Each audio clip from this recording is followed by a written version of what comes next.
पास जाएंगे। हम आ नहीं रहे थे कि डिस्टर्ब होगा तुम लोगों का प्रोग्राम, लेकिन भैया लोग ले आए तो चलो आ गए इसी बहाने।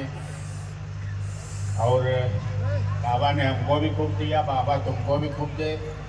जो लोग यहाँ बैठे हैं वो स्वस्थ रहें, माताएं हमारी ज़्यादा बैठी हैं तो पिता लोग स्वस्थ रहें, कहीं जो घर में काम कर रहे हुई हैं। हमारी अम्मा कहीं जाती थी तो बाबू को घर में छोड़ जाती थी।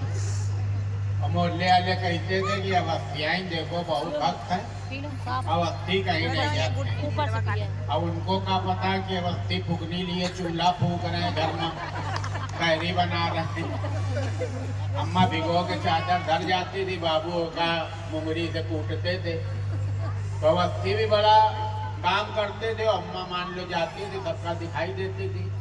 इस तरह के भजन में 3 तरह के लोग आते हैं। तो वो आते हैं जिनके अंदर भक्ति होती है, तो भी बिल्कुल आगे ही बैठ जाते हैं। दूसरे वो आते हैं जिनको पता चलता है कि यार हरिचंद की अम्मा तो चली गई, हम नहीं गए, मोहल्ले में हमारी बड़ी बदनामी होगी कि हम पूजा पाठ में पीछे हैं।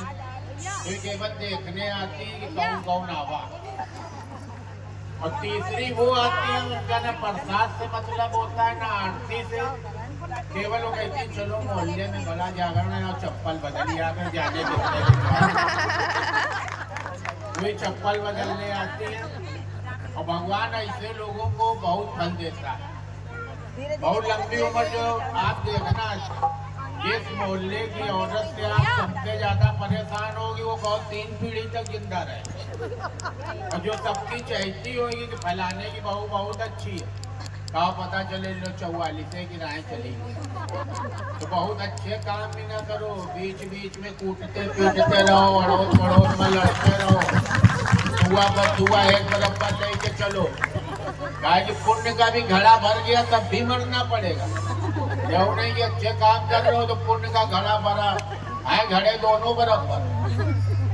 एक पुण्य करो तो 2 पाप कर दो, फिर 2 पुण्य करो तो 3 पाप कर दो, फिर 3 पाप करो तो 4 पुण्य बराबर रखो, जिससे घटता रहो। जहाँ सोचो गिलाओ जागरण करा दे, जागरण सुन ले, जागरण का प्रसाद खा ले, और कोई काम नहीं तो समझो फुर।